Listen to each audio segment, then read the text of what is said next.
I'd point to the example of Sam Bankman-Fried.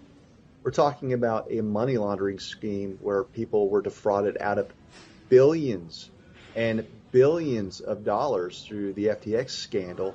He's not in jail. He was bailable. So when you're talking about the harm to the financial community or potential investors, people that where there's actual evidence, not doctored evidence, but actual evidence of people being defrauded, Sam Bankman-Fried was able to get out on a relatively benign amount. If someone could harm more than just 5,000 investors, we're talking about a worldwide money laundering scheme, and he's out in the streets. And I want to say that the court of origin was also in New York. So I'm sitting there going, all right, let's compare Sam Bankman-Fried's treatment to Miles Guo. And you're seeing an absolute disparate treatment where it's laughable to suggest that Miles Guo has caused greater harm to the community at large.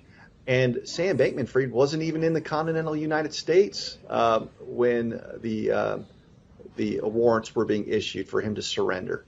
So, Miles Guo, like I said, the only logical place where you could see him being a flight risk would be to his home country, which is far more perilous for him than the United States. Mm-hmm. So unless you've got risk factors of violence, like drug trafficking, like physical violence, or a criminal record, you're basically looking at allegations of white-collar investment crimes that pale in comparison to Sam Bankman-Fried. And that's without even getting into the merits, whether it's true or not.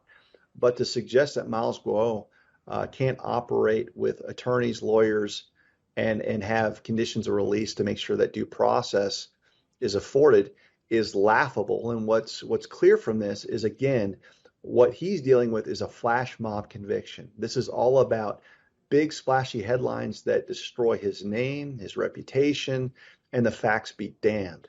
That's what he's up against. And when you've got weaponized law enforcement agencies that are going after him, there is an end goal for them, and it's to silence this man. It's not about the truth.